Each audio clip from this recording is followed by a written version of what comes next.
Welcome back. Last time I finished by saying that today we would do integration by parts. And that was, of course, a lie.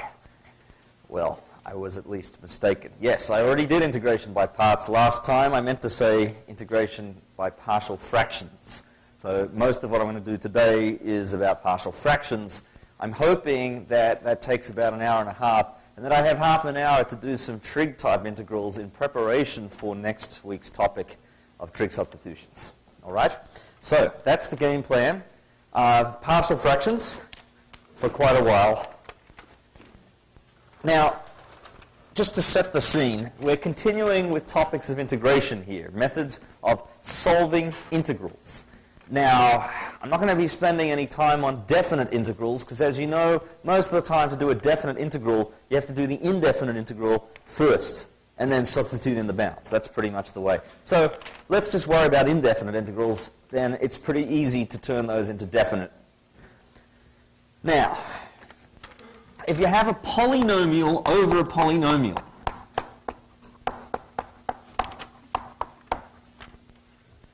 P of x over Q of x. This is called a rational function inside there. Poly over poly is a rational function. The method of partial fractions is the normal tool you're going to want to use. Before I do this, though, let me just point out when you should not use partial fractions. Suppose you have some integral where the denominator's derivative is in the numerator. For example,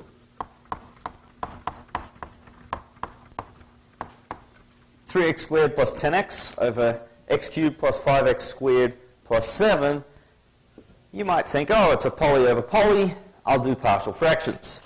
But if you notice that the derivative, 3x squared plus 10x, is exactly what's on the top.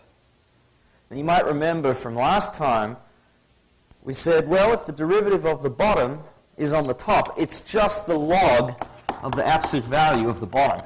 You can just write down the answer. Or you can use a substitution. Let t be x cubed plus 5x squared plus 7, and you'll find it works out, plus c. So this would also be true if I had a multiple of the derivative on the top. But that's a sort of miracle in a way. It's just miraculous. If I change the 10x, for example, to 9x, or just change these coefficients any way other than multiplying them by, say, 2 or a half or some constant number, then this wouldn't work. So it's just a sort of minor miracle, as I say, if the derivative of the denominator is on the numerator, in which case don't use partial fractions. Just use substitution, or the rule we did last week about logs. So that said, let's suppose that's not the case, which is true most of the time. What do? Well, what you do is you embark on a method. It's an algorithm. This stuff is not really pretty from a theoretical point of view.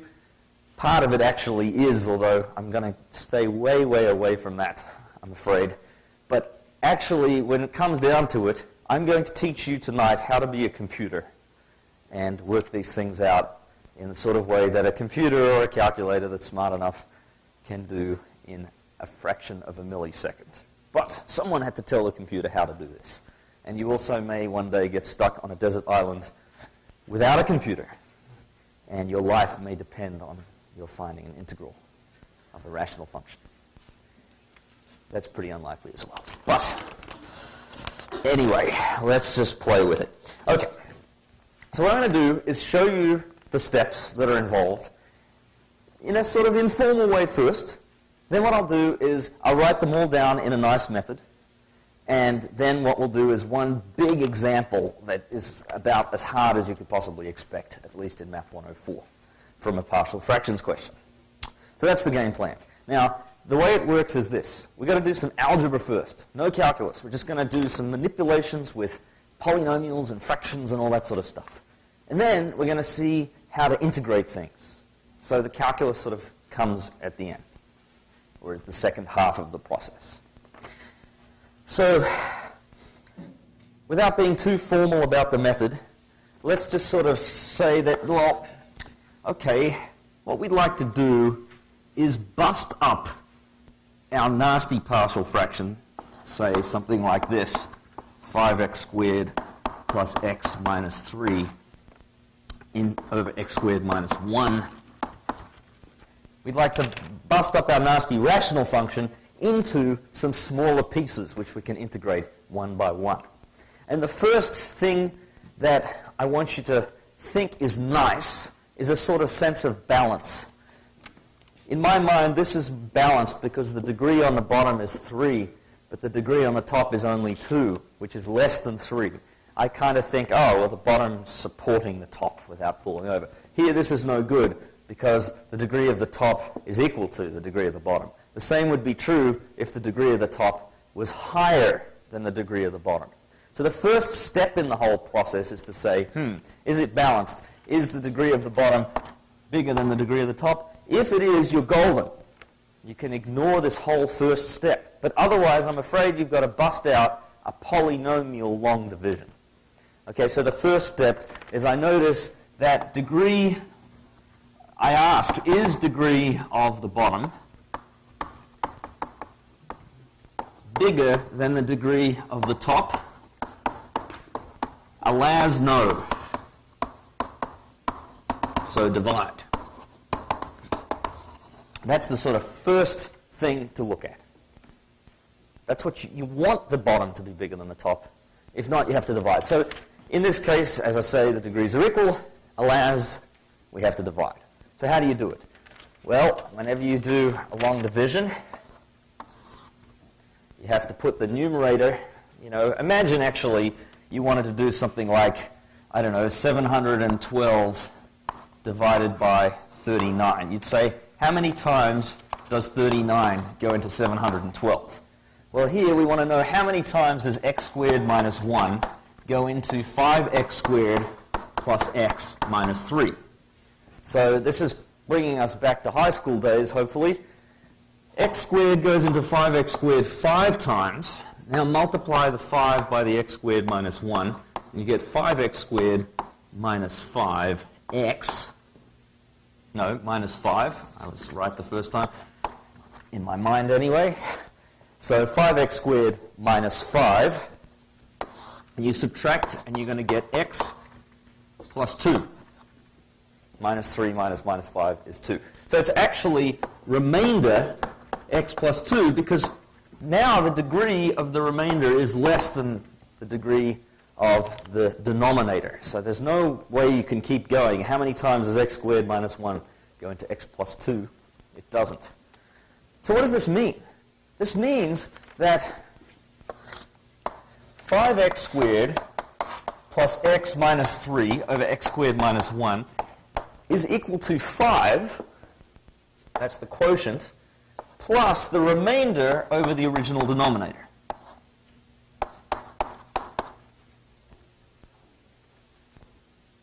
Okay, it seems a little bit weird, but it's actually no different from this sort of behavior here. Actually, if you multiply through by x squared minus 1, you can check this. You see, you'll get 5x squared minus 5 plus x plus 2, which is exactly 5x squared plus x minus 3. You'll have the plus 2 and the minus 5, and you still have the x, and then you get the 5x squared. So you can always check these things after you've done it to make sure that you did it right. Okay, so what does that do for us? Well, now if you whack an integral and a dx in front of all of this stuff, you will see we've already busted it up a little bit. The first integral is just 5x. Don't forget the integral of a constant. It's not just the constant. It has an x in front. Plus a different integral, which in this case looks simpler than the original. The question is not so much whether it's simpler, but look at the degree. Now the degree of the top is 1, which is less than the degree of the bottom, 2. So now we're in the right situation, the more balanced situation, where the degree of the top is less than the degree of the bottom. So we're golden. Now, this has always got to work. This has always got to work if you don't screw up the division. See, the fact is that by the definition of the division algorithm, the remainder has to have a lower degree than the original denominator. So you only have to do this once. You don't have to sort of do it over and over again to get the degree down little bit by little bit. No, it goes in one step. Okay? As I say, you really hope you don't have to do it, but if you have to do it, then you have to do it. Anyone have any questions about that first sort of preliminary step, as it were? Yes? What if you had 2x squared minus 1? So 2x squared minus 1 here? Well, You have to divide, it would be... x squared. No, just listen. Yeah. You have to divide x squared plus 2. Okay, let me write this down as you're saying it. X squared plus 2? Yeah. Divide this by Oh, yeah. 2x squared. What I'm asking is if you would write 5 and a half, basically. 5 plus half plus remainder. So here, of course, I would just have, I would say how many times is 2x squared, I'm sorry, how many times does x squared go into 2x squared? Are you trying to get a fraction up there? Is that what you're angling at? Yeah. So what you want is like a 5x squared plus 2. Okay, yeah, I mean, there's no need to stick in whole numbers here. If you've got 5x squared into 2x squared, how many times does that go? Well, you have to multiply this by 2/5. So you would put a fraction up. Oh, absolutely. Yeah. There's nothing about whole numbers that's important here. There can be any real numbers at all. All these coefficients can be real numbers. Okay? Etc. Any other questions about that? All right. Well, okay. Let's just say that no matter what your partial fraction, you've always inspected that the degree of the top is less than the degree of the bottom. And if not, you've done this division and you've gotten it to that stage. Okay? So that's the first sort of step. If you've done that, the next thing you want to do is factor the denominator. As I say, I'll write this up as a sort of formal step thing and summarize it later. So we're going to concentrate on this reduced one. We're going to factor the denominator. Now, this isn't an easy thing sometimes. If it's a quadratic, you try to use the quadratic formula, or just factor it, or complete the square. You've got multiple methods there. If it's a cubic, you might have to guess a root. That can be tricky. If it's higher degree still, who knows? In principle, everything can be factored down to quadratics and linear factors, but in practice, this is sometimes difficult, to say the least. So hopefully, in any problems you get asked in this course at least, Math 104, or any sort of calculus course in college, for those of you watching online, hopefully you'll be able to factor it. So that's the next sort of thing you want to do. Now here's the critical thing. What we're going to do is we're going to bust this integrand up into a whole bunch of pieces. And to know what the pieces are, you have to know the form. There is a form of the solution, and that is based on the denominator.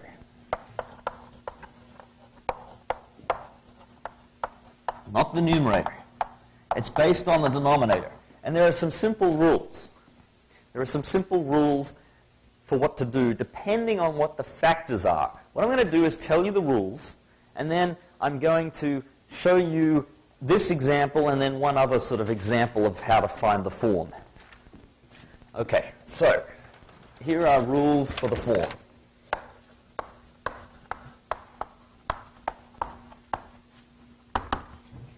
So it depends on what the factors of the denominator are.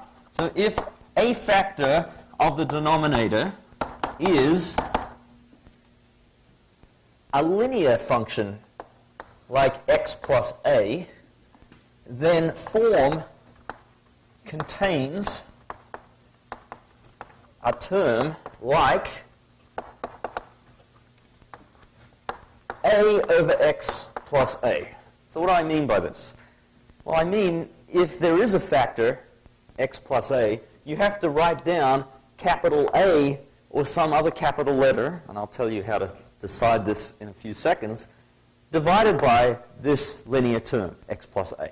So just go with it for a little bit, and we'll see where it leads. What if you have a square, like x plus a all squared? Well, then the terms that you get are going to be something like this.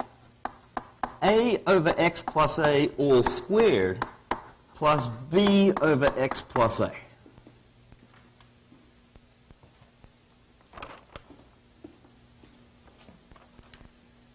The next common one is to have a quadratic factor. Now, some quadratics, as you know, you can factor. And if you could factor them, you'd be getting linear factors like this. But other quadratics cannot be factored. And it all depends on the discriminant. And when I write this down, I mean non-factorable. I don't know if that's a word. Factorable, factorizable, non-fact, who knows? You know what I mean. I.e. discriminant is less than 0. That's the same thing. In that case, the form looks like ax plus b over this quadratic. And those are the most common cases of what can occur. Two other cases that I've seen occur, at least in Math 104 exams, is x plus a all cubed. That's just riffing on this one up here. You have a term a over x plus a all cubed plus b over x plus a all squared plus c over x plus a. And actually, if you had a fourth power, then you'd have 4 terms. You just go down the powers, starting at the fourth power, cube, square, and the linear thing. And of course, fifth power, sixth power, well, unrealistic given the amount of time you actually have in an exam to solve one of these things, but you know, you can see what the pattern is. The only thing I haven't covered, and I haven't mentioned it in the book either, is what to do about a square of a quadratic if that whole thing is all squared. That's not in the Math 104 syllabus. The problem is integrating those things becomes very difficult. But there is a way to do it. I thought I would just mention this. Okay, so let's just see what this all means. First of all, the comment is you don't reuse letters. Keep advancing letters. So for example, let's take a look at x plus 2 over x squared minus 1. First, you can factor the denominator. The numerator doesn't matter for the form, at least. The denominator factors into x minus 1, x plus 1. So there's 2 linear factors. According to the table, if there's a linear factor, x minus 1, well, that contributes a term like a over x minus 1. Now, there's another linear factor, x plus 1.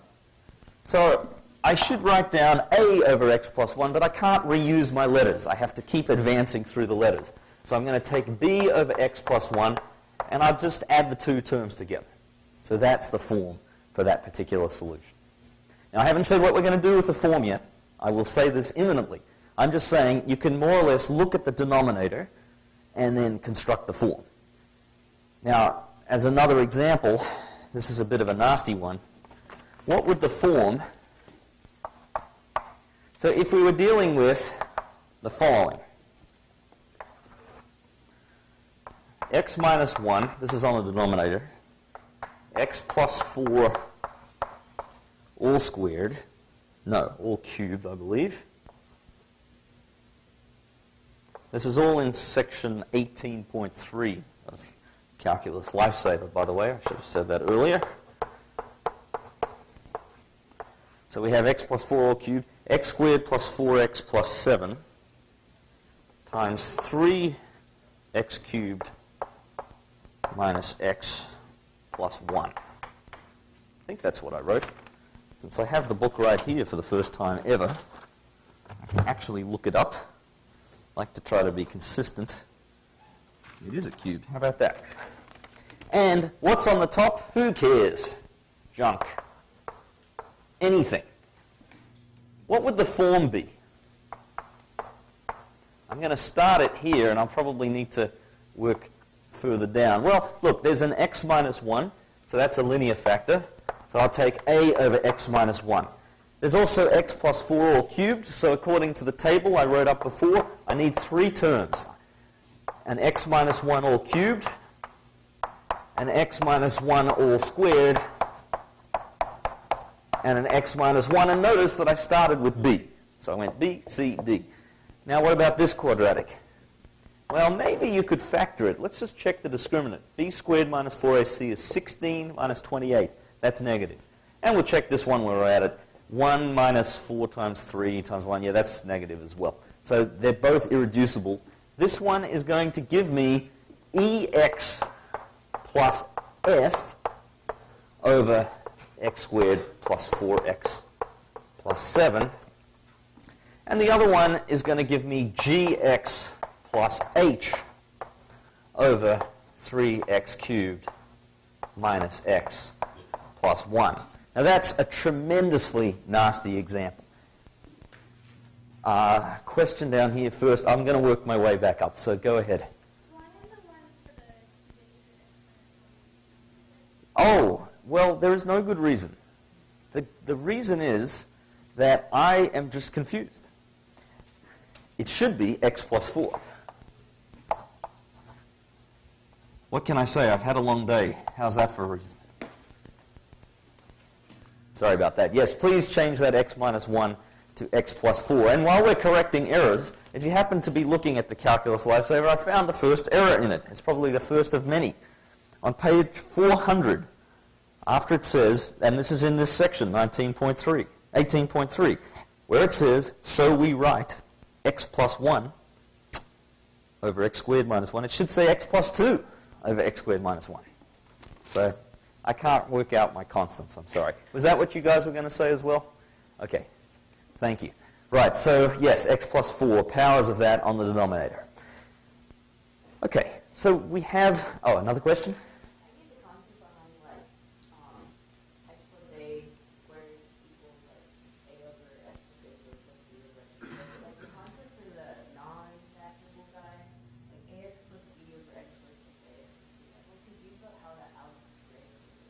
Okay, so the question is, how do you justify the quadratic algebraically? Let me postpone that a little bit because I want to say what the form is used for, and then I'll sort of make some remarks about that. Okay? But it's a good question. In fact, I'm actually not really going to answer it because it's too theoretical. Basically, the question is, why does this work? Let me say what this is first, and then I will say about why I'm not really going to tell you why it works.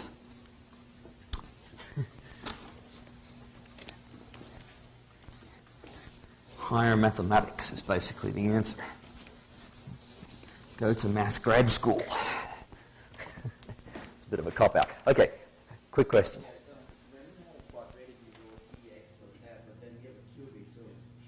Oh man, what am I doing? What am I doing? This is no good. Surely I don't have a cubic. I can't even copy from my own notes. I might have to go and run and hide behind the lectern again. This was supposed to be a quadratic. Now what if this were a cubic? I'm afraid if this were a cubic, the method doesn't work. You need to factor all your cubics. This only works down with linear and quadratic factors and powers of them. Any cubic can actually be factored into a linear and a quadratic, and maybe 3 linear factors. Why is that? Cubics look like this,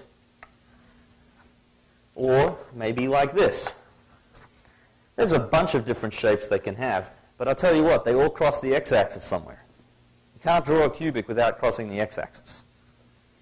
That's an intermediate value theorem type of issue. So as it turns out, every cubic has a real root. And if it has a root, then it has a linear factor, x minus alpha, if alpha is the root. So the idea is that you should have eliminated all cubics in the factoring step. Anything that's left has to be linear and quadratic. So when I wrote this down, I wasn't trying to be tricky. I mean, I wrote it down wrong on my page. I can't tell the difference between my 3s and 2s on the notes.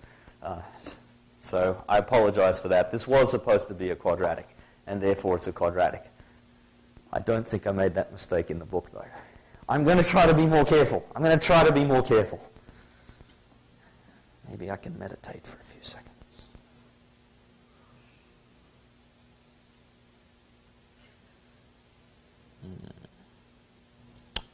All right.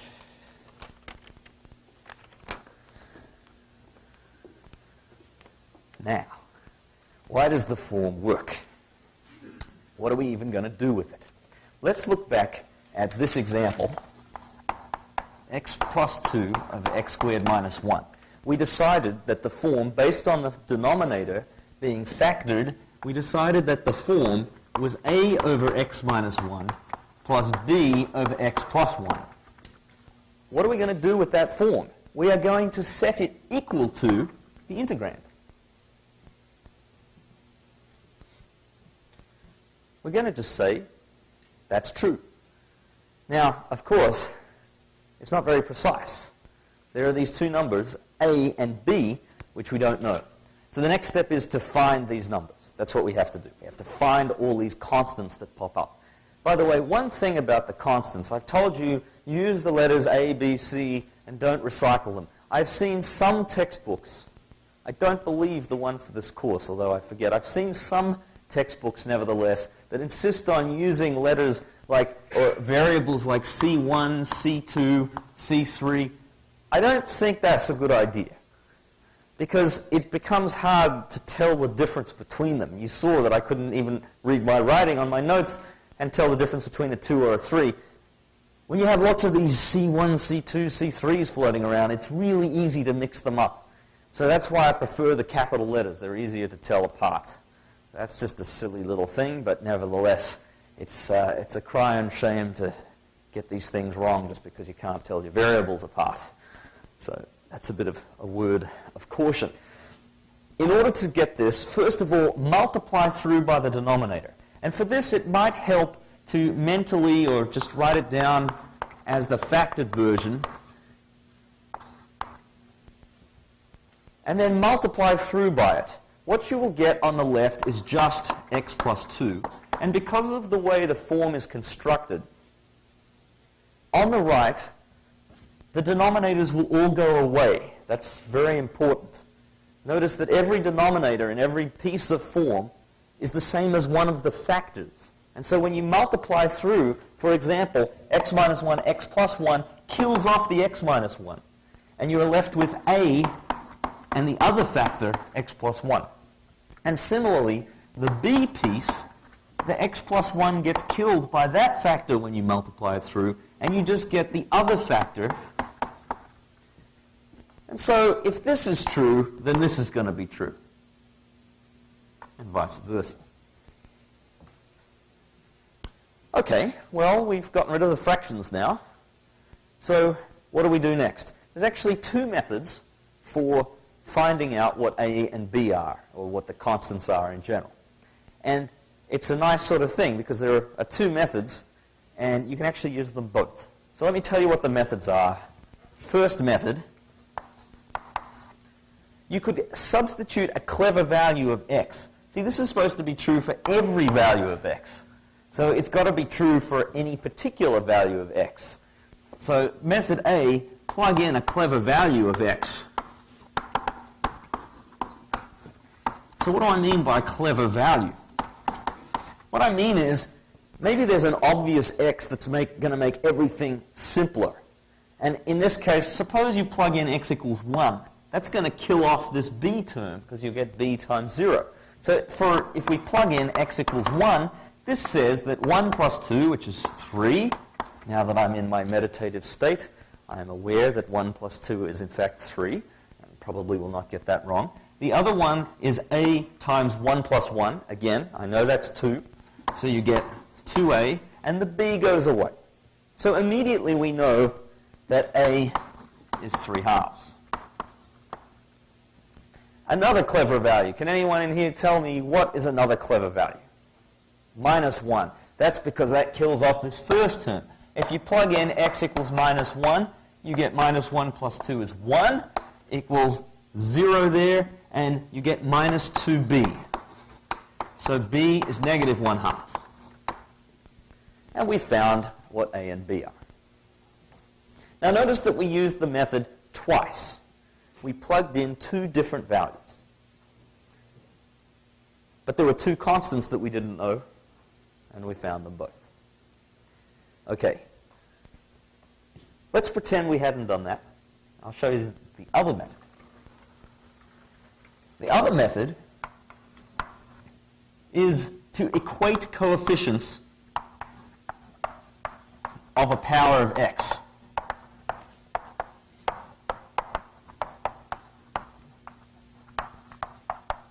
So let's write down that original equation just for reference. We're trying to find x plus 2 is a, x plus 1 plus b, x minus 1. We're trying to find the a and the b that make that work. So what you could do is equate, for example, coefficients of x to the power of 1. That's just the coefficient of x on both sides. Now what you could do is expand it out, but I kind of think that it's easier in a way to just spot what's going on. So here, the coefficient of x is 1. Here we get an a and a b, if you were to multiply that out. So that gives you one equation. You could also equate the coefficients of x to the 0, which is the constant coefficient. Here it's 2, and there it's a minus b. So there's a certain art to doing this. I mean, if you liked, you could write this out as ax plus bx plus a minus b, and then actually write it explicitly as a plus b x plus a minus b. And that's the coefficient of x, and this is the constant coefficient. But as I say, you can sort of just see it mentally. Now we have two equations for two unknowns, but we have to solve them simultaneously. So one thing we could do is add them up, and you'll get 3 equals 2a. Therefore, a is 3/2. And now plug that into either of those equations. Say here, you'll find that a plus 3/2 is 1. B plus 3/2 is 1, and therefore b is minus 1/2. And thank goodness it's the same solution as before. Yes, a question? Are there any problems where we won't be able to use one of the methods, which is why it's both? No. The question was, is there any problem where you couldn't use one of the methods, as it were? And here's the deal with that. This method always works. Because you are dealing, if you've got the form right, you are dealing with the same number of coefficients as the degree plus 1. In this case, you see the degree on all sides, the highest degree floating around is 1. And we have two coefficients. Now this actually goes to your question. If you look over here, why does the form for a quadratic, your question, why is it ax plus b over x squared plus ax plus b? I say that you have two undetermined coefficients because you basically have a quadratic that comes along. So you notice that for every degree of the original denominator, you have one constant. In this case, we have degree 1, 3, 5, 7. And here we have 8 independent constants, one more than the degree. Right? A degree 7 polynomial actually has 8 constants involved. And so you definitely need two different unknowns for this to possibly work, to have enough degrees of freedom to solve this sort of equation. And the general linear factor, I mean, it has to be a polynomial type of thing, so it pretty much has to be linear. But why does this always work? That's a good question.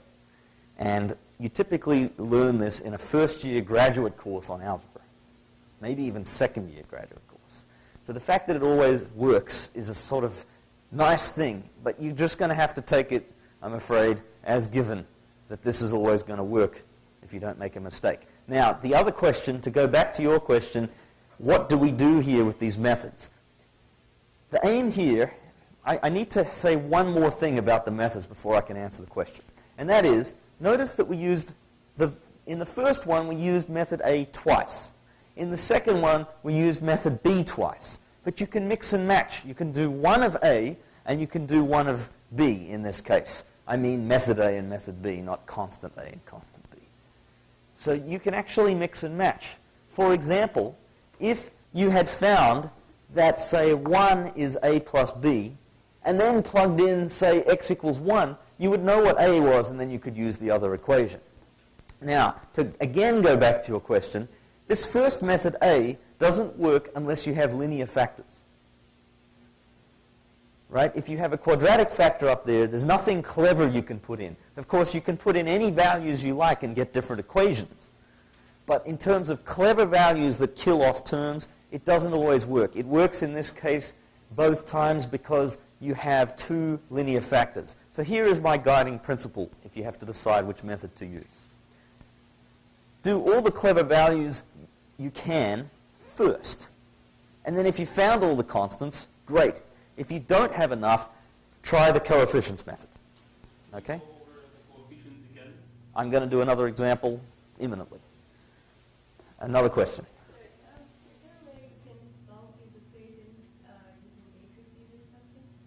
Is there a way you can solve these equations using matrices? The answer, of course, is yes. Whenever you have any simultaneous linear equations, you can convert them into matrices. Unfortunately, matrices is not until linear algebra, which is sort of normally a sophomore level course, so I cannot assume that anyone here actually knows them. And in any case, hopefully, nothing that you actually have to solve, at least in Math 104, will be complicated enough to require matrices. Normally, you can just solve the simultaneous equations by elementary methods. By which I mean, you won't get 8 constants. You'll get 2 or 3 or maybe 4 if you're unlucky. All right? Another question. Okay. The question was, go over again how you got these two equations. Do you see how I got this, at least? So we start off with this. Now, what I'm interested in is I want x plus 2, which is a polynomial in this case of degree 1, to always be equal to this right-hand side, no matter what value of x. So actually, do you see how I expanded it out here and then factored it? Okay, so we'll concentrate on this for a second. This is supposed to be x plus 2, which I've just transferred the right-hand side. And I'm going to even put 1x plus 2, because that's the same as 1. So here I have 1x plus 2 equals something x plus something else. And these are supposed to be exactly the same polynomial on both sides. So the only way that can be true is if the 1 equals the a plus b, and the 2 equals the a minus b. If that's the case, if I can find numbers a and b that make that work, then when you plug them in, you will in fact get 1x plus 2. And so I copied this down, 1 equals a plus b, and 2 equals a minus b. Okay? And then you solve them, and you find a is 3/2 and b is -1/2. Now, if you go back and plug those into this, you will find that it works, unless you made a mistake, or I made a mistake. I didn't make a mistake this time. In fact, I did it 2 ways, and it came out the same. So I could have been wrong twice, or I could have been right twice. Okay, so that's how this works. Now that's, as I say, this is the equating coefficients method. Does that also satisfy you in terms of going over it again? Is there anyone who has any qualms about this? This is a sort of thing where practice makes perfect. I cannot stress this enough. You just need to eventually, not right now because I'm going to say a few more things, but you need to practice a lot of these. Okay, so the point is I'm not telling you why this works, but I'm telling you that if you do the form correctly, so if you've already factored it and you get the right form following those principles, and you multiply it out properly and get a polynomial, which was the numerator actually. Notice this x plus 2 was the numerator. So that didn't affect how you chose the form, but it definitely affects the rest of it, as in what are these constants. So you should have the numerator equals some sort of polynomial. And then by enough clever substitutions and or equating coefficients, and you have to do one copy of one of the methods for each constant. So in this case, we have a and b. We either have to do this method a twice, the second method twice, or one of each. As long as you do that and then solve the equation simultaneously, you will find all the constants. And I cannot tell you why, and I apologize. You have to just take it from me that it will work. If you try enough of them, you'll become convinced, but that's not a proof. Math is not. You can't convince someone by saying, well, just do it.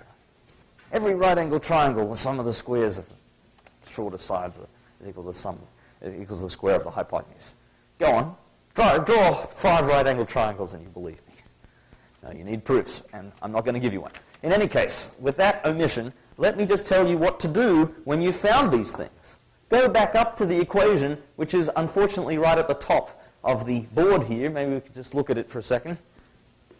We now know what A and B are. So rewrite that equation.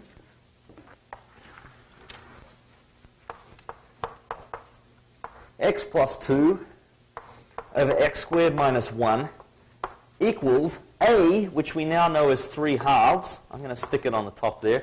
3 halves over x minus 1 plus B, I'll write as minus 1 half over x minus 1. Plus 1, thank you. That one was a really small mistake, so I don't think it counts. Right, so now what are we going to do? Well, we want to integrate this. So let's just integrate these two pieces. Not bad. Now you see what we've done. We've busted up a more complicated expression into 2 easy pieces. And the reason I like to write the constants up the top and even preserve the plus, although it doesn't really matter, is you can sort of mentally or explicitly pull them out of the integral and just get 3 halves integral 1 over x plus 1 minus 1 half integral 1 over x plus 1 dx. Now I'm going to discuss imminently how to actually do these sorts of integrals, but these ones are easy enough that we can just write this down. The integral of 1 over x is log absolute value of x. The derivative here, x minus 1, the derivative of that is 1 again. So you don't even really need to do a substitution. If you did, you'd set t equals x minus 1, but dt is just dx. So any way you look at it, this is going to be 3 halves log absolute value x minus 1. And similarly, this is going to be minus 1 half log absolute value x plus 1, plus a constant. And now I'm not going to write it out, but if you go back to our original integral, we also had, I believe, a 5x term added to that. So this is the integral I started with. So you can write down what the final integral is. It's 5x plus this chunk here. So look back and do that. I'm leaving that to you as an exercise, although there's nothing to do other than look back in your notes. Okay, so basically, so far what we've talked about is splitting things up and getting it into the pieces.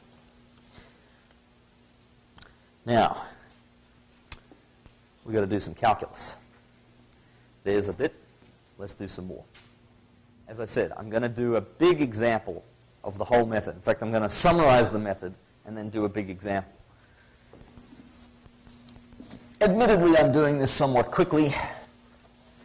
Haven't done a huge number of examples here of the method, but as I say, the big example will take quite a while.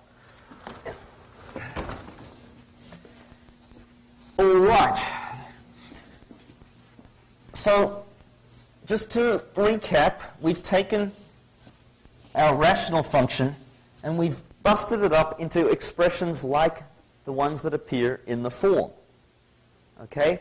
What are the sorts of things that can appear in the form? Well, one of them looks like this. Constant a over x plus a. That's exactly like both the terms that we just had in the previous example. But as I said, that's pretty straightforward. That's just log of the bottom plus a constant. What are the other things that can come up in a form? Well, you could have a square on the bottom. Before I even do the square, let's just worry about what happens if perhaps it's not monic. I don't know, maybe you factored it like this. 1 over 4x minus 3 dx. The 4 is not really a big deal. If it's there, you do have to be careful. You'd like to say it's log of 4x minus 3. But unfortunately, if you differentiate this, you're going to spit out a factor of 4. You're going to get 4 over 4x minus 3, so you need to compensate by the quarter there. If you don't believe it, substitute t equals 4x minus 3. Okay, so these sorts of things are quite easy. How about a power on the bottom? Suppose you have 1 over x plus 5 all squared. How do you integrate that? Well, I mean, how do you integrate this? 1 over x squared. Maybe you know the answer. After all, the derivative of 1 over x is negative 1 over x squared. So I like to be able to just write down that particular one because it's quite common. Negative 1 over x plus c. But if you don't believe it, you can also write this as x to the minus 2, and then just apply the rule. You add 1, x to the minus 1 over minus 1. So you add 1 to the index and then divide by the same thing. And of course, this is the same as negative 1 over x plus c. So if you can do that, then you can do this, because adding the 5 makes no difference to the derivative. And so this is going to be negative 1 over x plus 5. The same sort of technique works if you happen to have a cubic. For example, if you wanted to integrate x minus 7 all cubed, just write this as x minus 7 to the power minus 3, and then write it as x minus 7 minus 2 over minus 2 plus a constant, and you can tidy this up as negative 1 over 2 x minus 7 all squared plus a constant. So the linear stuff is actually pretty easy, even if you have a power of the linear. Even if you have a coefficient in the front, it's just going to spit out one factor on the bottom, like in this case, the 4. The tricky one is where you happen to have the quadratic on the bottom. So I need to spend some time talking about how to integrate this sort of form. This was one of the possibilities. ax plus b, capital AX plus capital B, over x squared plus little ax plus little b. That was a potential member of the form, although we didn't see it in the previous example. We certainly will in the big example I'm going to do. Okay, this is the last possible piece that I had given you out of the 5 possibilities that I'd written up before. 4 of them are just powers of linear, so they're easy. This one is the tricky one. Okay, to set the scene, I do have to remind you about one thing. For this to even come up, this has to be non-factorable. And remember, that means the discriminant, which in this case is not actually b squared minus 4ac, unfortunately, because I decided to call it a here and b, so in this case it would be a squared minus 4b, is negative. Okay, just to put this in perspective, if you look at this example here, that doesn't count as the sort of integral I'm trying to do, because the x squared minus 1 does factor. So you should have busted it up into these 2 pieces with linear things before you integrate. It's a mistake to not do that. So if you're going to do what I'm about to talk about, make sure that you cannot factor this denominator first. If you can, don't do what I'm about to say. Instead, do what I already said. Okay, so you have to be really alert when it comes to quadratics. If you can factor them, then bust up. You should have done that in the form first.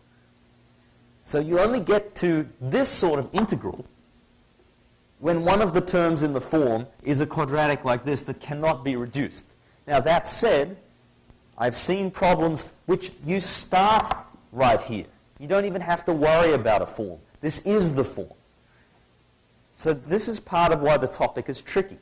I'm going to, as I say, give you a 6-step method, of which this is the 6th step, so we've already done all the steps. But sometimes you have to start at step 1 and do all 6 steps, and sometimes you just have to start at step 6. It's sort of weird. It's not an easy thing. But in any case, let's then just focus on how to integrate something like this. It's a linear over a quadratic where the quadratic cannot be factored. And this sort of has its own method, as it were. So I'm going to use, as an example along the way, x plus 8 over x squared plus 6x plus 13 dx. So imagine that was the problem. Let's look at the bottom. It's a quadratic. What's its discriminant? B squared. Well, I say b squared. It's just this coefficient minus 4 times this. Unfortunately, as I say, I called it a and b. But this minus 4 times this times this. So it's 6 squared is 36 minus 4 13s. 36 minus 52. 4 13s are 52, right? There's 13 cards in a suit, 4 suits, 52 cards in a deck. Well, anyway. 4 13s, 52 away from 36 is certainly negative. So yes, this cannot be factored, and this is fair game. By the way, if you were going through the whole steps, you would say, oh, the degree of the bottom is indeed 2. That's bigger than the top. So we skip the long division. Remember that at the beginning, the long division? Don't have to do it. So factor the denominator. You can't. Form. Well, the form would be ax plus b over this, but there's no point in doing it because you would just get this back. There's nothing to bust it up into. It is its own form. And therefore, we just fall straight down into this method that I'm going to describe now. How on earth do you integrate this? First thing to do is to complete the square on the bottom. Now, you've all learnt how to complete the square. Please try to remember it, or at least jog your memory. I know it's been a while since you've done it, probably. Let me show you what I think is the best way to complete the square. So let's take a side sort of panel here. We take the denominator, x squared plus 6x plus 13, and we write it as x squared plus 6x plus something. We're going to fill in that something. And then we're going to subtract away that something again and add 13.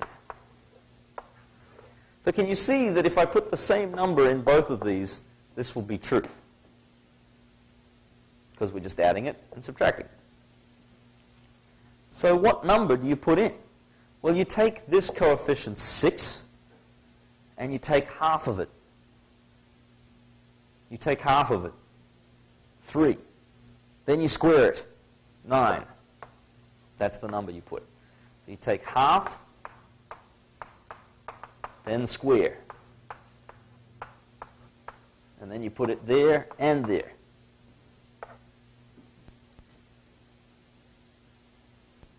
What on earth does that do? Well, these 3 pieces factor into x plus 3 all squared. The 3 was the thing that was half of that. It was a sort of mid-step. And then these 2 you just have to work out. 13 minus 9 is 4.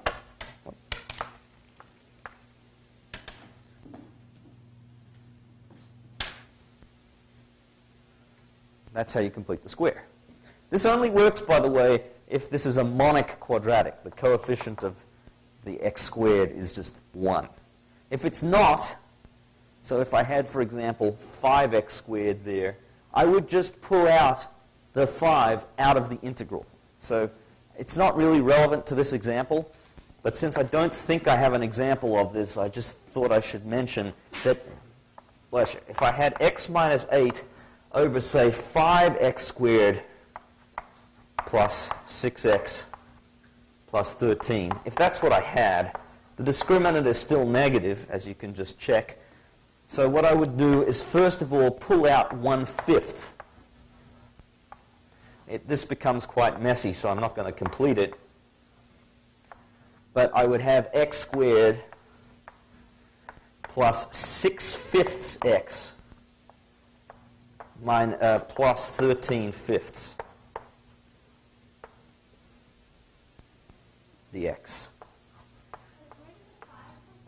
Well, I just magically put it there. Who's asking me, sorry? Yes. So I notice that I don't have an x squared. I have a 5x squared. So I pull out a factor of 5, but then to compensate, I have to fix up the other coefficients by dividing by 5. So if you notice, if you were to pull in that 5, you would get 5x squared plus 6x plus 13, and you would regenerate the original integral. So you see how I've pulled out the factor of 5 from the entire denominator? Because now this is monic. This is just x squared. And so my template says I want to deal with an x squared. Okay, it's to me, this is what I would do first to get rid of any coefficient. It's not the only way to do it, but completing the square is much, much easier. The whole thing is much easier if you just pull out the factor and then worry about it at the end. Okay, so that's a sort of aside. Yeah, another question. Where pulling out the factor is because it's easier, or because there is no other way to do it? It's easier. It's easier. Yes. You can solve it normally, then do it normally. Hey, this is not the only way to do the integrals. There's many, many different ways of doing it. Even this method of completing the square first, you know, when I was originally taught this, I believe we were supposed to complete the square later in the process. By the way, I teach methods that I think are the easiest for you to do. They are not the only methods, and sometimes they may conflict with your teacher. I should take this as a given disclaimer. I think I said something in the book about it. I mean, the fact is, there's many ways to skin these cats, right? And, oh, it's pretty gory. Okay, you know what I mean. None of you actually own any cats. I like cats. Not the musical. Now, there's many ways of doing these problems, right? And what I'm showing you is what I think is the easiest, as I say.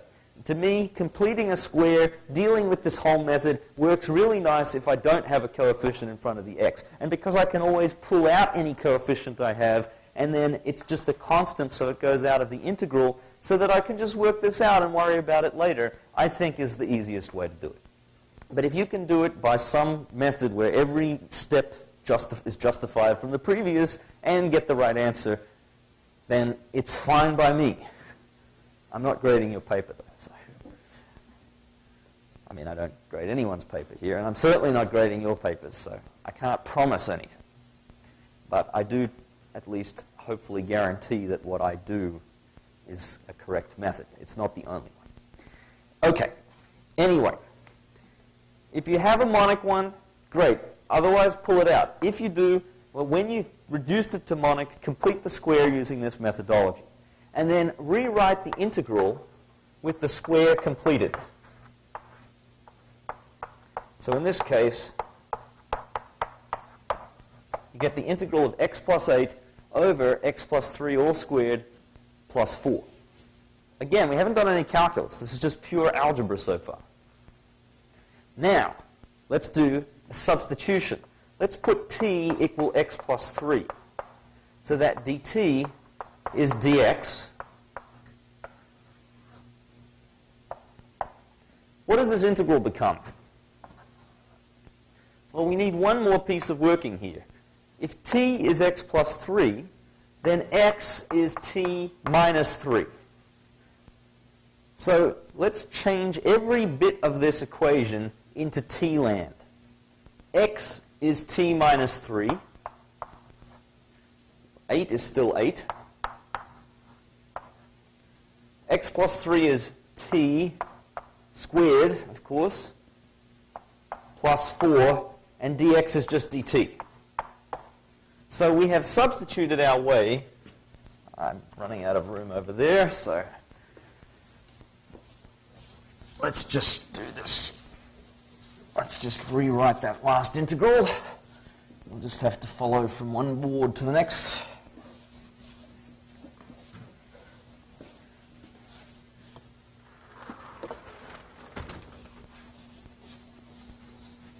would be nice on the videos if we could just cut all this part, but I keep on talking, so screw that. Okay, the last integral we had works out to be t squared plus t plus 5 over t squared plus 4. Okay, so the whole goal of this exercise is to get rid of the linear term on the bottom. We no longer have a linear term. It's just t squared plus something. It's not t squared minus something. If you ever do this and get t squared minus 4, say, then you're not lost, but you should have factored the original. You see, t squared minus 4 would factor, and that would mean the original quadratic would have factored. So you probably should have done that first. But you're not actually screwed if you're there. You could factor it and continue and then resubstitute. So that would be a different method along the lines of your question. In any case, once you've got it down to here, it's not too bad. You can split this up into two integrals. T over t squared plus 4 and 5, which I'm going to pull out of the integral, times the integral of 1 over t squared plus 4.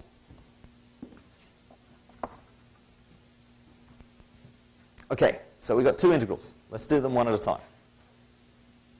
This one, what's the derivative of the bottom? T squared plus 4.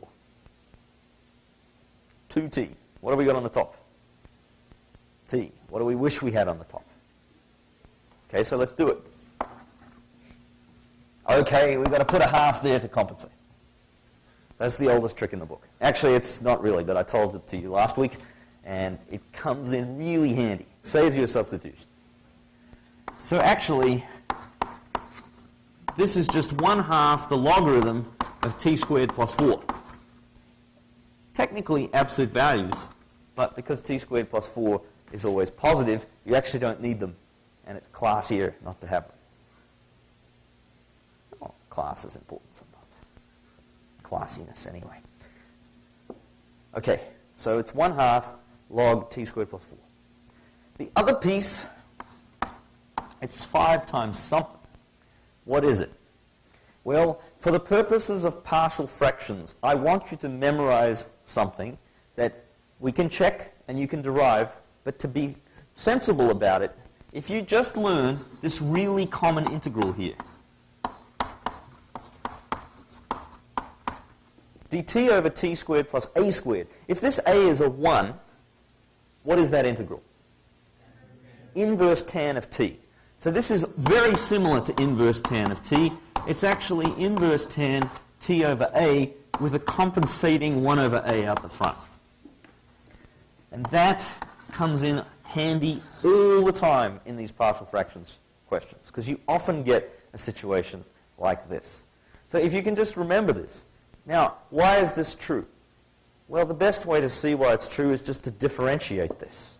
If you were to differentiate the right-hand side, this is just an aside, by the way. You don't actually have to know this, although I would hope that you could also do it. If you were to differentiate this, you would get 1 over a as the factor, and then inverse tan is going to give you 1 over 1 plus t over a all squared.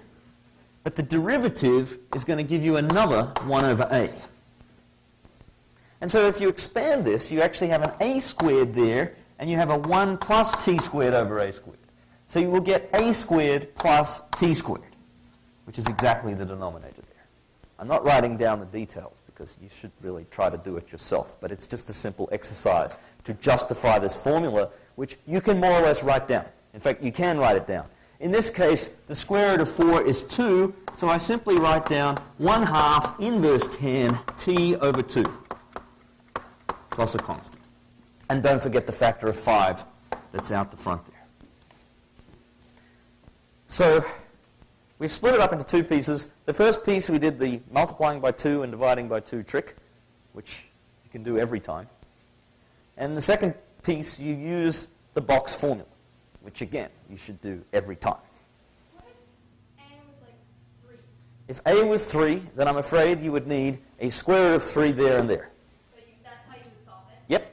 If a was the square root of 3 is root 3. The square root of 4 is 2. Put down whatever the square root is. It's nicer when you don't have to use the square root sign, but it is not wrong when you do have to. On the other hand, if you had a t squared minus 4 and you attempt to take the square root of negative 4, you will not be very happy. You will have to use complex numbers, and that will be a mess. You don't want to do that. Then your answer would be arctan of an imaginary number times t. Forget that. We're not doing complex numbers until the end of the semester. And even then, we're not going to do this sort of integral with them. Okay, so basically, yes, whatever it is, t squared plus something, you take the square root of that something, and you stick it here and here. Okay?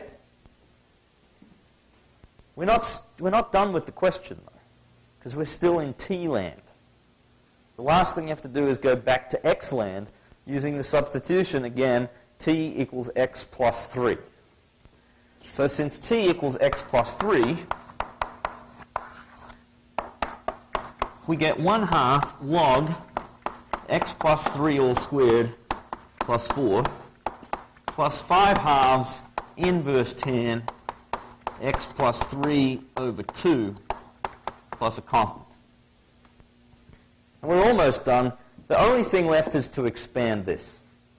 Now, you could just expand it and simplify it. But you don't really have to because you've already done it. Let's look back over here where we completed the square. If you've done it correctly, you should get the same thing, or a multiple of that. X plus 3 all squared plus 4 is just our original denominator. So, without actually recalculating it, we know that it's the original denominator.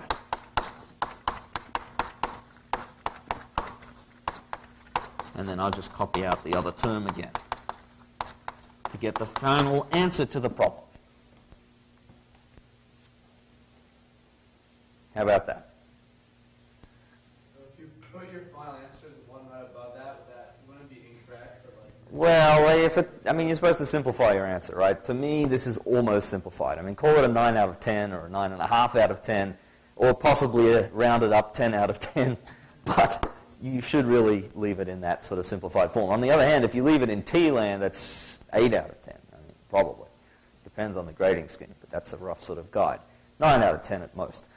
You've still done a lot of work to get to that point. But still, yes, that's the answer that you would like to give. Of course, you can write arctan instead of tan inverse if you like. That's the same thing, but that's not materially different. Okay, so in any case, though, this to me is the best method. So let's review what we did once again, because these steps are the same for all these problems. This is not a special example. This is a generic example. Right? It's about as these problems are all the same. That's what I'm trying to say. You could write down any linear function divided by any quadratic with negative discriminant and solve it. You don't even need to look up a source of exercises. The only reason to do an exercise from a book instead of one that you can write down by picking 4 random numbers and hoping, I guess adjusting them if the discriminant is negative. The only difference is that the numbers work out more nicely in this problem. You don't have square roots of 3. Everything is just whole numbers. Question? Integrals in general. Integrals in general. Over e squared over plus a squared. Yes, this integral over here. Why can't you just look at it as not natural log of e squared plus a squared, then divide it by the derivative of the denominator? So you want to know, why is this not equal to natural log of t squared plus a squared over, say, 2t or something? And the answer is that if you differentiate that, you have to use the quotient rule. And you will not get this. Yeah, you will have a mess. So what's the rule? There's no rule for integrals. There's a whole lot of different rules for integrals. They're tricky. Derivatives is much more straightforward. Integrals, the only rules involve undoing derivatives. So you have, so far, the basic, do I see an antiderivative? Substitution. Integration by parts. And now this partial fraction method. Next time we're going to do trig substitution, and that's actually the final method that we're doing. Everything else so far is just that sort of thing with tricks. This actually you can do by substitution. If you want to, you let, say, t equals u times a times u, where u is the new variable. And then it will work by substitution. But I elected to verify the formula instead by differentiating the right-hand side. So this is a substitution integral, and it reduces to an antiderivative that we know, which is t squared plus 1. Another question.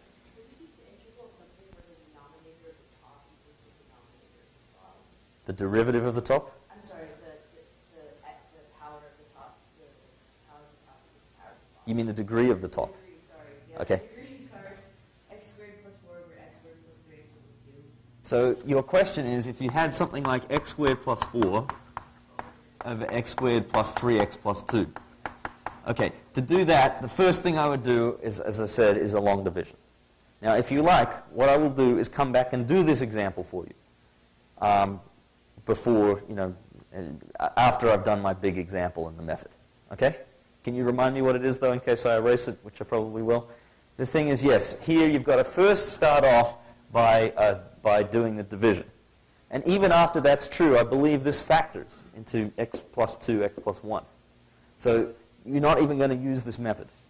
It's more like the previous example I did with the x squared minus 1 on the denominator.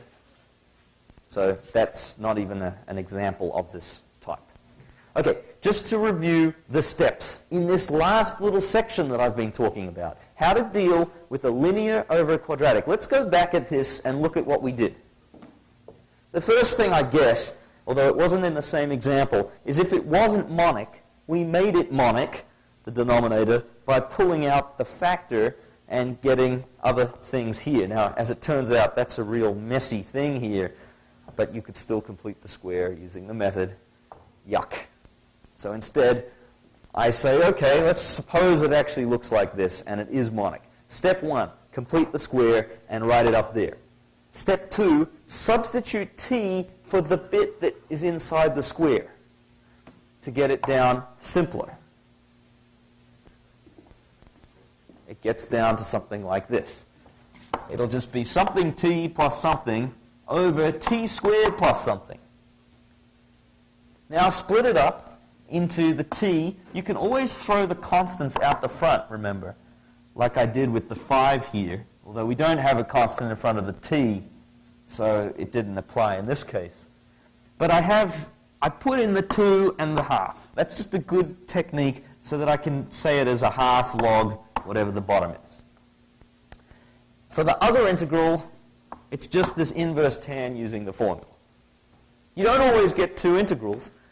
You might just end up with 5 over t squared plus 4, in which case you only have the second integral. Or you might end up with t over t squared plus 4, in which case you only have the first integral.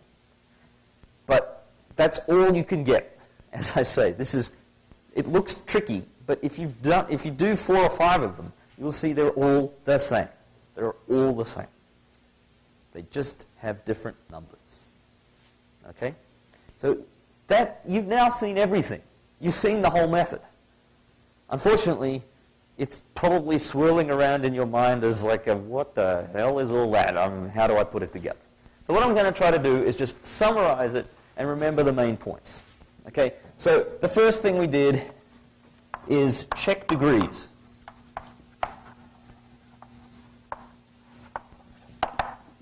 Is the degree of the bottom, well, let's write it like this. Is the degree of the top less than degree of the bottom? If yes, great, golden. Otherwise, which deserves a sad face, because you have to divide first. A long division.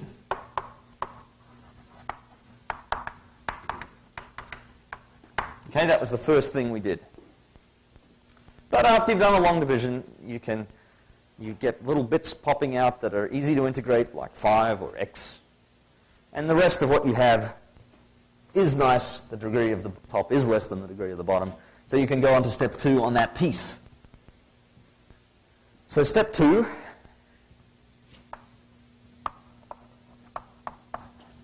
factor the denominator. You just have to pull out your techniques to do that. 3, write down the form using the rules I wrote up before.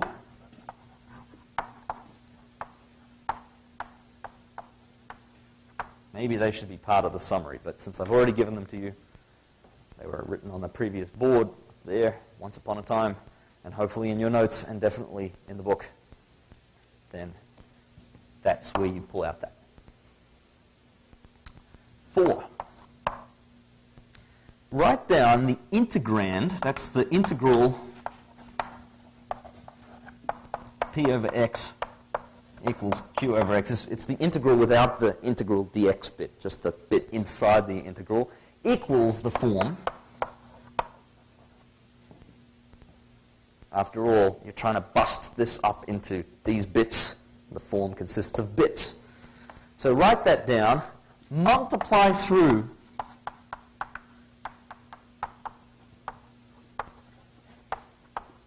by denominator, which is the q of x, and then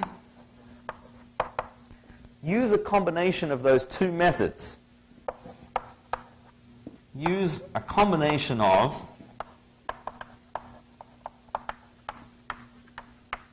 method A, which was to substitute in clever values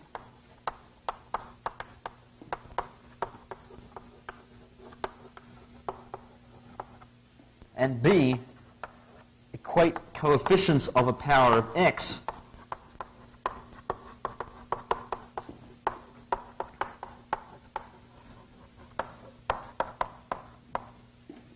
and remember, you use enough of those so that you have exactly as many equations as you need. So in particular, if you have 6 constants, A, B, C, D, E, F, that you don't know, you have to do a total of 6 applications of those two methods together. You could do 6 of A, 6 of B, or any combination, 4 of A, 2 of B, whatever, in order to find your 6 equations that you need. Solve equations simultaneously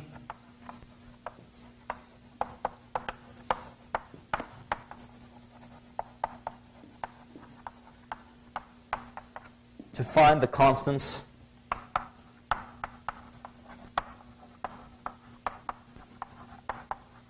then rewrite the integral that you want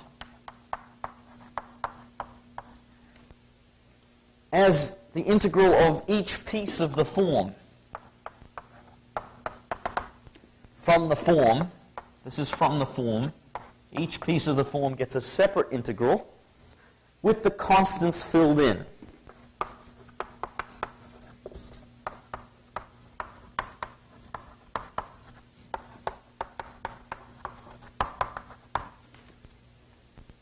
Okay, that's the big step. Step 4 is the big algebraic step. You need to find those constants, and then you need to rewrite your integral as a sum of separate, simpler integrals, one for each piece of the form. Remember, the form has constants, A, B, C, that you don't know. And so when you write down P over Q equals the form, you don't know what that is yet. You only know the template of it. You need to fill in those constants by using these simultaneous equations. After you've done that, you can write down your integral as the pieces of the form, but without the A, B, C, D. You're filling in the numbers that you've already found. The last 2 steps, then, are going to involve finding those integrals. So I'm going to write them up, and then I'm going to do a grand example showing the whole form in action. It's going to involve all 6 steps.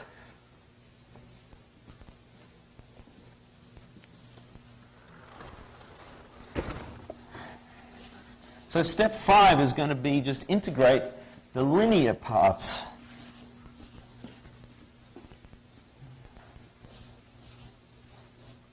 So step 5, integrate linear terms, so linear and powers of linear,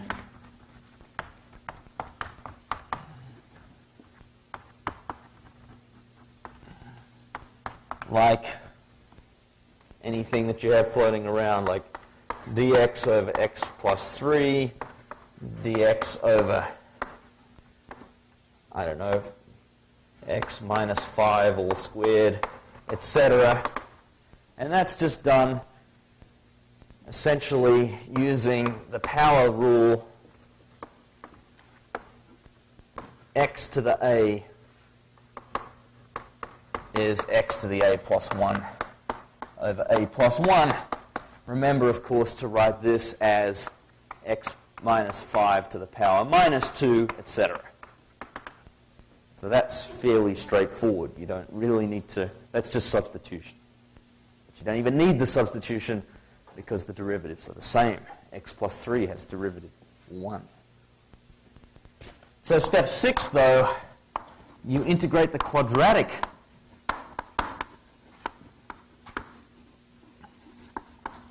denominator terms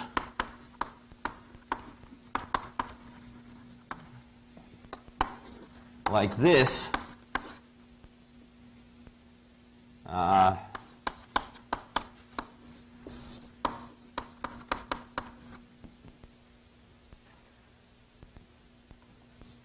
Using the method we just said, first, or almost zeroth, if not monic,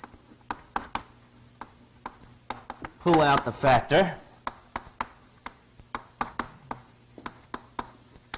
of x squared outside the integral. But that's sort of just prelim stuff. You probably should have done that before, when you factored the whole thing anyway. But basically what you want to do is complete the square on the denominator and write the integral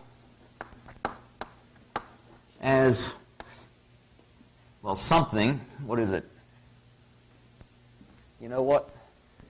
I'm sorry, I meant to write up here capital AX plus B. It works with any linear thing up there. Sorry about that. So write this as x plus alpha squared plus beta squared. That's what you should be looking for, or plus beta if you want to be more precise. That's what it looks like. Then split up into two integrals. The first one looks like, oh no, I've missed a step. I must have lost my meditation.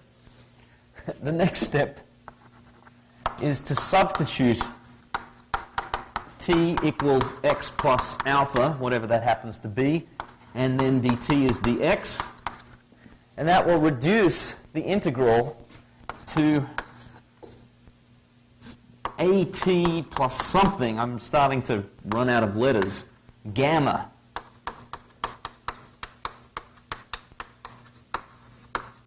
And the bottom is now t squared plus beta, whatever that happens to be. I don't want you to learn these variables. I want you to just look at them to be familiar with what these things should look like. Split into two pieces. I always pull out the constants whenever I can.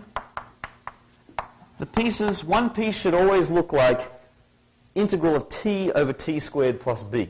And the other piece should always look like 1 over integral of t squared plus something, beta.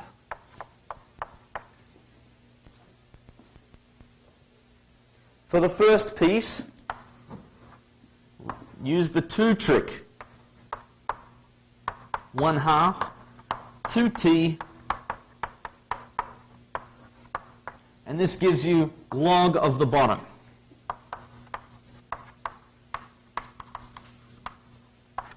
Whereas for this piece, use the formula from before, which I'll just write up again because it's in the summary. dt over t squared plus a squared So here I'm thinking of beta, I've called it, as being a squared. So that's 1 over a inverse tan t over a plus a constant. And that you are going to memorize. Finally, back to x land.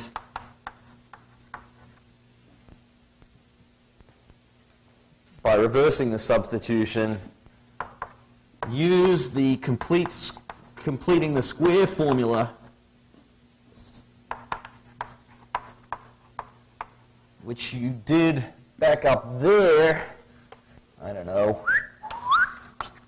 So look back up there and use the completing the square formula to help simplify log, if there is. So it's to simplify this first term. That, in gory detail, is the method. So, now I'm going to erase it, because I don't have enough boards. I'm going to do a pretty grand example, as I said. It's going to illustrate the whole thing, and hopefully tie it together in your minds. And then you will see that you just need to practice it, and you will turn yourself into a partial fractions computer. I really hate that sort of characterization, I'm afraid. Math is really not about computation in general, but this particular technique is just, it's just very computational, you know. It's nice to be able to do these things, but it may be, from at least your viewpoint, the least interesting part of the whole course. As I say, the theoretical underpinnings are actually quite nice, the algebra piece. But c'est la vie. So here is the example I'd like to do.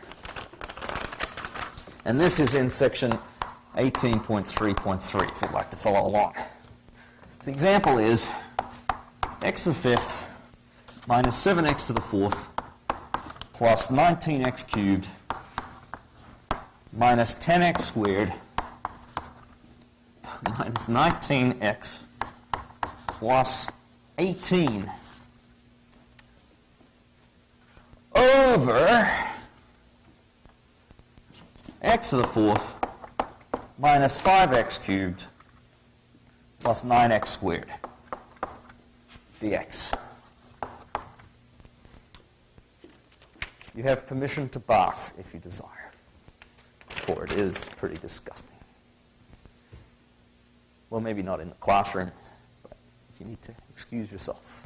Yes, it's about as disgusting as you could possibly imagine in one of these exams, for Math 104 at least, but let's see how it all works. So step 1, check the degrees. The degree of the top is 5. It's not less than the degree of the bottom, 4. Even if it was equal, we'd still have to divide.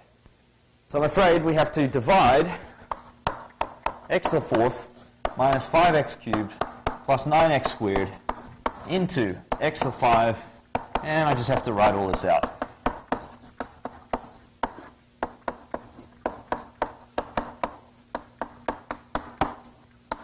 Okay, let's do it.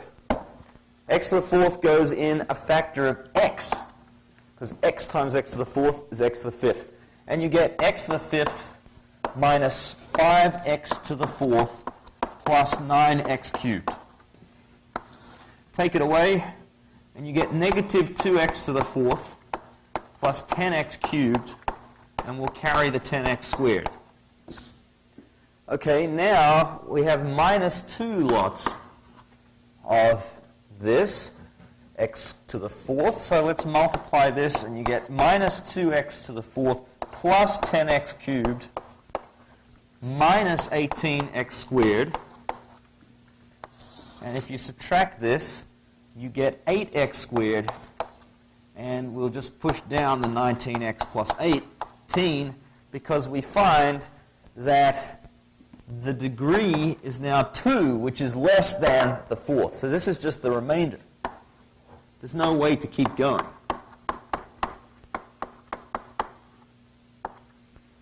There's no way to keep going. I mean, how many times does x to the fourth go into x squared? Doesn't. Yes, did I make a mistake? I think it should be the 19 and the 9 here. So I'm subtracting this from this to get 10. And now I'm subtracting negative 18 from negative 10. So minus 10 minus 18 is 8. I think it's right. In fact, is it right? It is right. I think it's right. Okay, so the result of these shenanigans is that I can now write my original integral, and gee, I don't want to write it again, so I'm going to sort of write this over here as the quotient x minus 2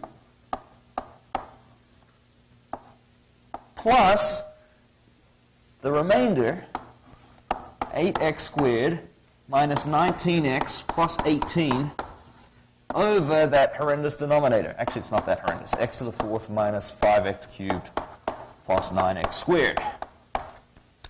And this dx. And I want you to observe that in the leftover piece, the degree of the top is now less than the degree of the bottom, which is great.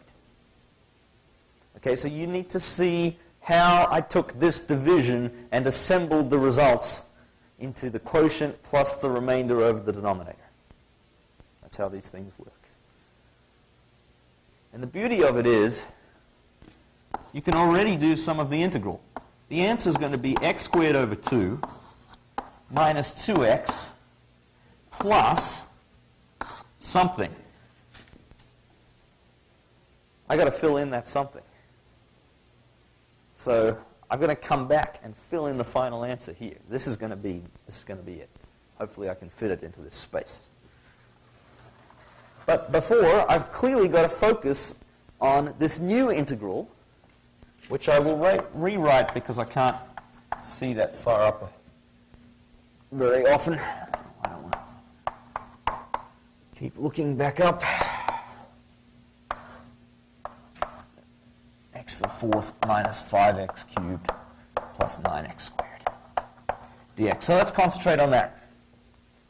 Step 2 says factor the denominator. Now it's a quartic, which is normally cause for great alarm, but in this case there's an obvious factor.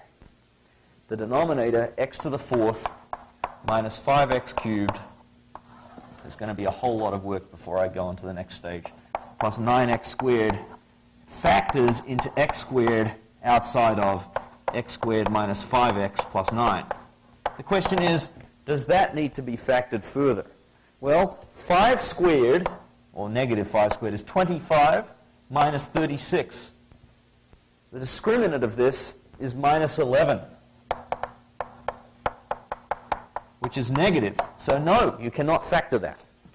The discriminant is really, really useful. If it's negative, you can't factor it. If it's 0 or positive, you can factor it. If it is 0, in fact, it factors into something all squared. So the discriminant is pretty cool. What's the form of this?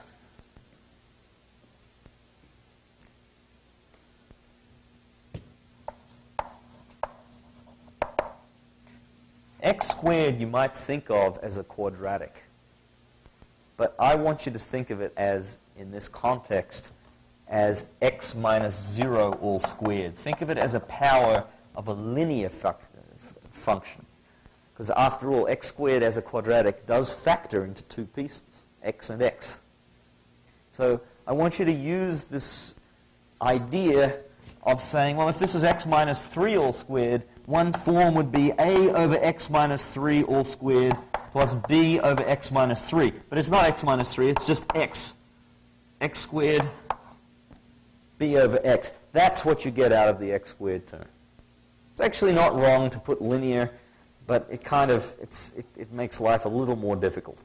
So I want you to think of this as a power of a linear function, in this case, a linear factor, in this case, x.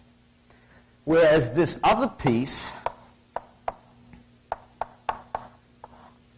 you get cx plus d over x squared plus 5x plus 9. That's the form. And that's supposed to be equal to the original integrand, 8x squared minus 19x plus 18 over x squared times, I'm putting the factored version because it's a little bit more straightforward. Okay, so according to step 3, then the original integrand is equal to the form. Step 3 tells you how to write the form. Okay, now here comes the fun part.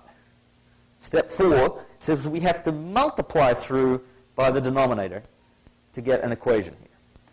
So the left-hand side will just be 8x squared minus 19x plus 18. Now we're going to play a game on the right. We need to multiply through by x squared times x squared minus 5x plus 9. The x squared is going to kill this x squared, and we will be left with, in the first term, x squared minus 5x plus 9. How about the second term? X squared kills the x, but there's still a factor of x left over in addition to the second term here. So you will get bx x squared minus 5x plus 9. And finally, the last term, x squared minus 5x plus 9 gets killed, but you now have another x squared. So you will get cx plus d times x squared. And that is the equation that you need to deal with. All right. Any questions at this point? Just to pause for breath as much as anything else. We're still about halfway through this problem. It's a long one. Okay? Well, then I'm going to keep going. As I said, there are two methods. One is to substitute clever values. Now, there's no clever value you can put in that makes this quadratic go away. There's no substitution that makes this 0. If there were, then you could have factored it, and the discriminant wouldn't be negative. So, unfortunately, it's only the linear type terms that give you something, and in this case there's only really one, the x squared. It's a power of a linear. So x equals 0 will certainly clear away some of the stuff. So let's go over here. I'm working on this, but I don't have room. I have to go up over here. So if we put in x equals 0, then you get 18 is equal to 9a, and everything else goes away. Bx, x equals 0, gone. X squared here, gone. So you get a equals 2. Unfortunately, that's the only simple value. So for the rest, I'm afraid we're going to have to resort to equating coefficients. I wish I hadn't made this arrow quite so extravagant, because I'm going to need the space.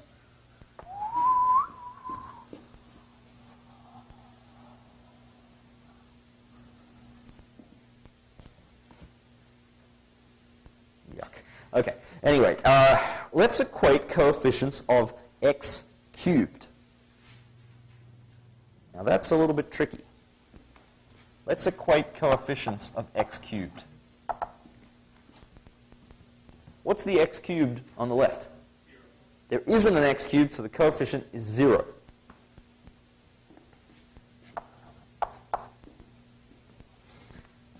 How about here? Do you get a coefficient out of a x squared 5x 9? No, no x cubes there. What about bx times x squared? That will give you bx cubed. So this will contribute a b. How about this? Cx times x squared. It will contribute a c. So that is an equation. Let's continue with the coefficient of x squared, and this will again give you more of a hang of what's going on. You get 8 on the left, because this is all x stuff, 8x squared. You only need the coefficients. How many x squareds do we have from here?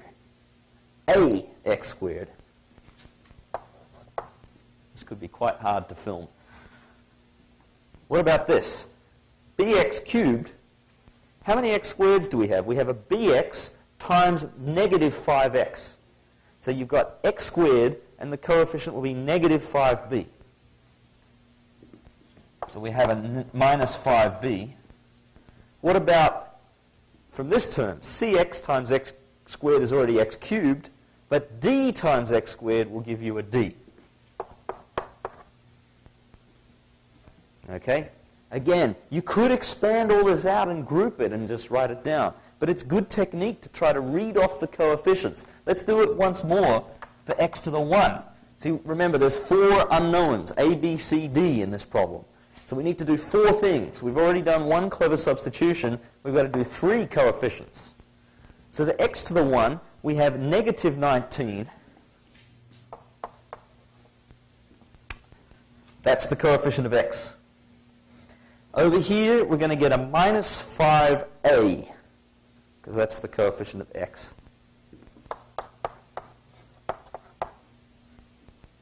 What about this? We're going to get bx times 9. So that will give you 9b as a coefficient. How about from here? There's no x term because you're going to get already x squared times cx and d times x squared. There's nothing smaller than x squared from there. So those are the complete set of equations. Okay, again, it's worth looking over this, trying to do it yourself, and make sure that you can. By the way, if you were to equate the constant coefficient, remember, you only need to do 4 things. Let's just, though, pretend that we also equate the constant coefficient. Here you get 18 equals, well, we're going to get 9a out of this, because that's the constant. But there's no constant here because of the x. Everything has at least an x, and here everything has at least an x squared. So you get 18 equals 9a. Does that look familiar? It's the same as what you get by plugging in x equals 0. So this is actually where the 2 methods overlap. Those 2 methods, substitute in clever values and equate coefficients. If you happen to substitute x equals 0, it's the same as equating the constant coefficient. What's the rule? What is the rule? Ah. Okay. He was joking. Okay.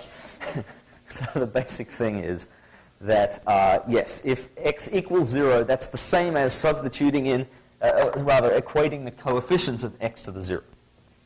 That's where the 2 methods overlap. After all, the constant is what you get when x is 0. That's how you find the constant term. Anyway, we have to solve these equations. Luckily, it's not so bad. We know a equals 2, so if you plug that in, you get negative 19 is negative 10 plus 9b. So 9b is minus 9, and this works out as b equals minus 1. And then if you plug that in here, you'll find you get 8 equals, so in here, we'll get 8 equals, a is 2, b is minus 1, so you get 5 plus d, and we find that d equals 1. And finally, up here, b is negative 1, so c has to be 1. So we found all 4 of them. A is 2, b is negative 1, c is 1, and d is 1. I'll just underline those 4 facts. So what? Well, we can come up over here and rewrite, we replace A, B, C, and D by those numbers that we just found. So in particular, I can even do it in place up here in this integral. I'm going to get a over x squared. What was a? 2. Plus b over x. What was b? Negative 1. Plus cx plus d. What's c? c is 1. And d is 1 over x squared minus 5x plus 9 dx. And that's the result of the form.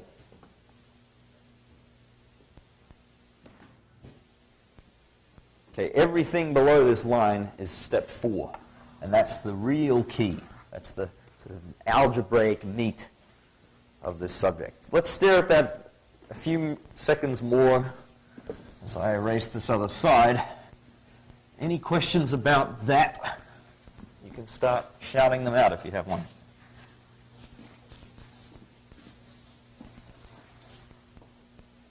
I'm not going to have any time to do powers of trig functions, I'm afraid. That's okay, I'll do them next time.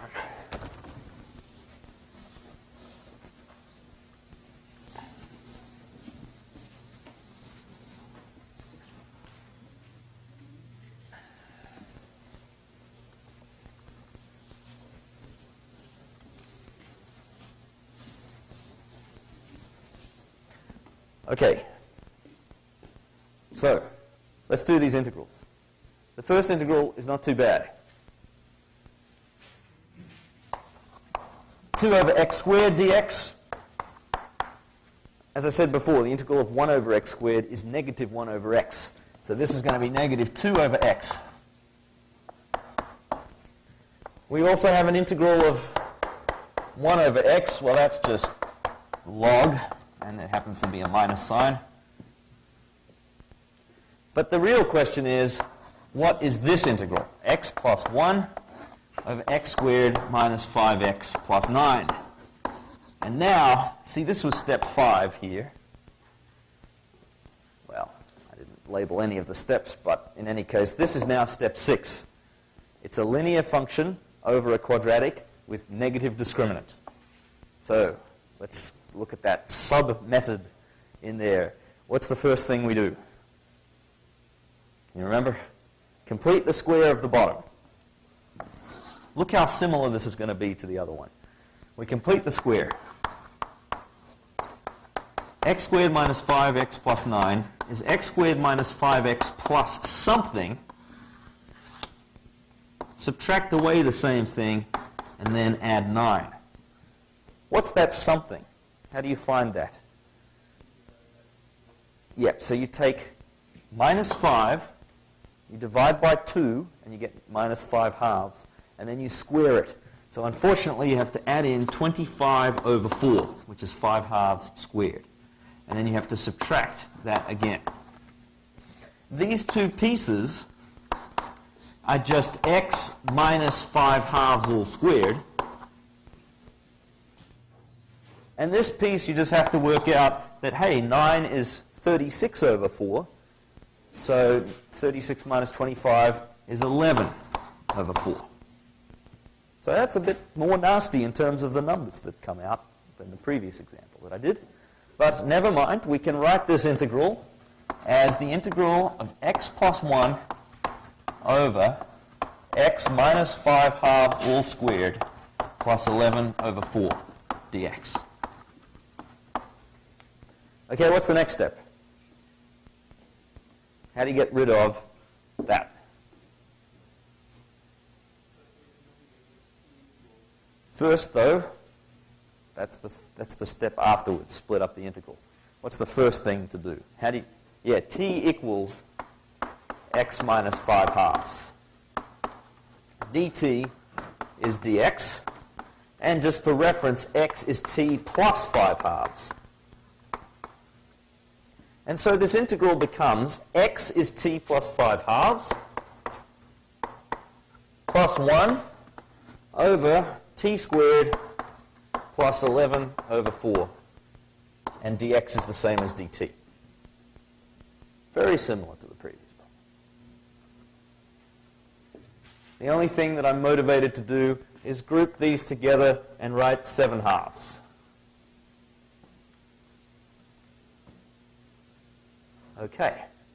So now we split this up. So this was what you thought we should do next. It would have been okay, but then you would have had to do the same substitution in 2 integrals instead of 1. Sorry? Okay. Nothing. So that also describes the quantity of chalk that I have. Here we go. Split it up. One integral is t over t squared plus 11 over 4. The other integral is 7 halves, comes out, times 1 over t squared plus 11 over 4 dt.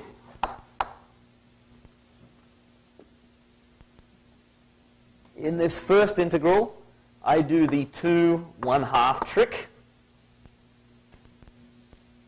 Now, it happened to just be t, but as I said, if for some reason I'd gotten 7t here, I would have pulled out the 7 first, and it would just be floating around. So it's always the 2 1/2 trick.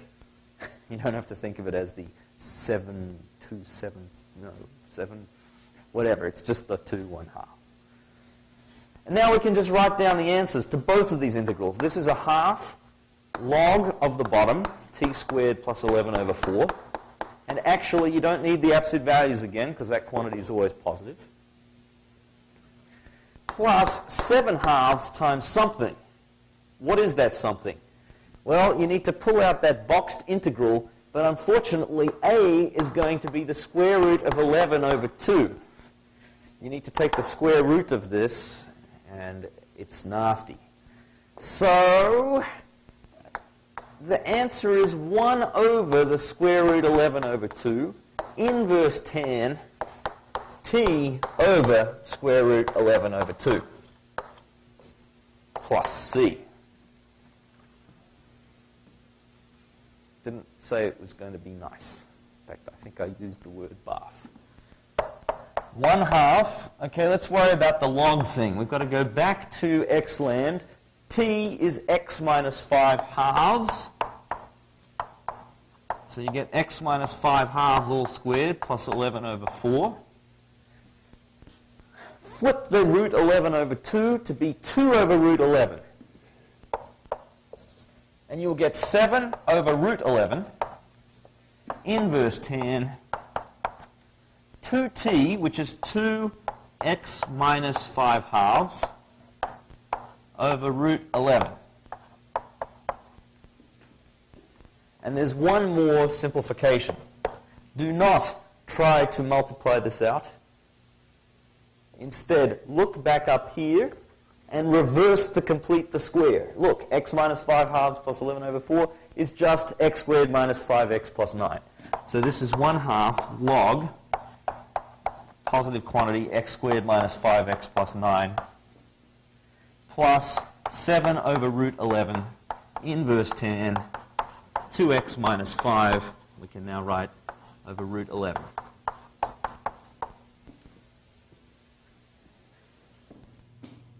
There's almost nothing left. We just have to assemble the pieces. Let's go back to our original integral. Right there up the top. We already busted out an x and a minus 2, which we've integrated already. And all that was left was to fill in the answer from that integral. This is the integral that was left. There are 3 pieces. 1, 2, and 3. And we took care of all of them on the right-hand board. So now all we have to do is fill them in. And I am now going to do this. The first piece was 2 over x squared, which contributes a minus 2 over x. The second piece was negative 1 over x squared, which contributes a minus log absolute value of x. And finally, there was this quadratic piece, which contributes, and I'm just copying it from the bottom of that board over there, 1/2 log x squared minus 5x plus 9, and then plus 7 over root 11 inverse tan 2x minus 5 over root 11 plus a constant. And we're done. Okay, you, I'm afraid, are expected to be able to do this. I'm not really afraid because I know you can. I'm just afraid that I have to tell you that you're expected to do this because I know it's sort of nasty. But then again, as I say, this is the sort of thing that it's really meat and potatoes. Apologies to any vegetarians in here. The fact is, what I mean is, it's straightforward stuff. If you practice it, it's easy points. You don't have to think of something clever. You just have to do the algorithm. It's a long algorithm, but hopefully I've tried to cut it down to size a little bit. Okay, so here's the story. I don't know if you still wanted to do your example from before. We don't... It's also very, you have to long divide. Yes, you have to long divide. So, I don't know, there are probably still a few minutes left if anyone has any questions. Otherwise, next time we're going to do all sorts of trigonometric integrals, including trig substitutions. That's the plan. So, until then.